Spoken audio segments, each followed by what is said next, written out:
Well, good morning, everybody. I hope you're all having a good day. Well, last week we learned how Paul gave clear instructions to the people of Philippi. He told them to be joyful, don't worry, instead pray. And what do you think will happen? Today we're going to find out what he tells them and what will happen. In Philippians chapter 4, verses 7 and 8, Paul tells them when they do that, peace protects their mind and their heart. And then he adds one more thing. He tells them to keep their mind. Think about all that is true, all that is right, all that is worthy, all that is admirable and lovely.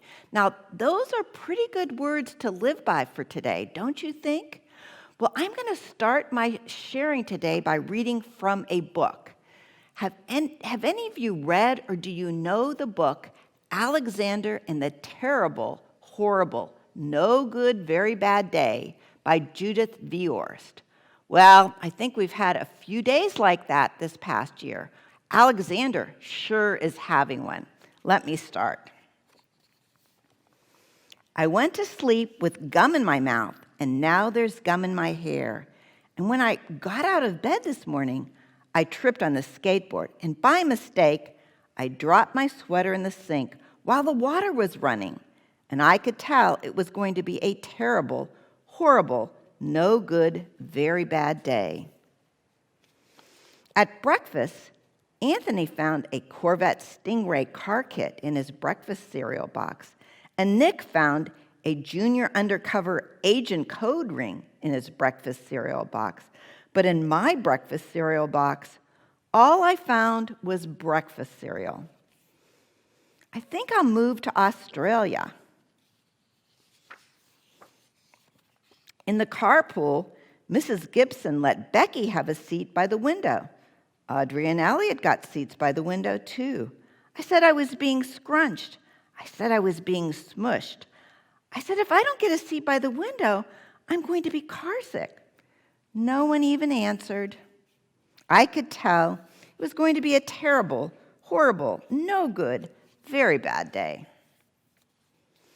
At school, Mrs. Dickens liked Paul's picture of the sailboat better than my picture of the invisible castle. At singing time, she said I sang too loud. At counting time, she said I left out 16. Who needs 16? I could tell it was going to be a terrible, horrible, no good, very bad day. Well, Alexander goes on to have many more experiences that weren't very good, and all he can think about doing is moving to Australia. Now, I won't tell you about all of his misadventures. You're going to have to read the whole book. But at the very end, his mother said, some days are like that, even in Australia. Well, you know what? That's very true. Some days are like that. When the Apostle Paul wrote this letter to the Philippians, he was actually in prison. And I am sure he had a few terrible, horrible days. But he had some different advice, some very good advice, not only for terrible days, but for every day.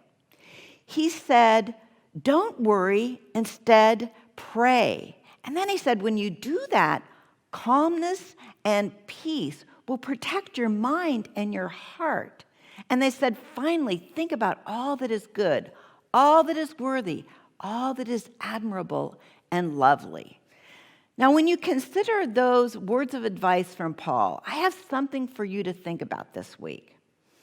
Do you want to be an Eeyore who is kind of sad and mopey and always says, oh, woe is me? Or do you want to be like Winnie the Pooh, who seems to find something good in almost everything as he's hunting for his honey pot? Do you want to be like Grumpy, one of the 7 dwarfs in Snow White, who only sees the bad stuff? Or do you want to be like Pollyanna, who said you can find something glad in everything if you keep on hunting for it? Do you want to be like Alexander, who seems to only think you have to move to Australia to get away from your bad day? Or do you want to be like Paul, who even when he was in prison was able to be joyful, who could pray and think good, positive thoughts? Now, I know there are days that you're very sad and very mad and feeling bad, but I want you to think like Paul. I want you to think about good and lovely and wonderful thoughts. And when you do that, your heart will feel good, your mind will be protected, and you know what? I bet you'll get a good night's sleep. Well, I guess I can't guarantee that. Anyways, those are the instructions for you this week to be a Paul. Now, at this time, I'm going to turn it over to Christine and her friends who are going to lead us in a wonderful song. So get up and start singing. Goodbye, everybody.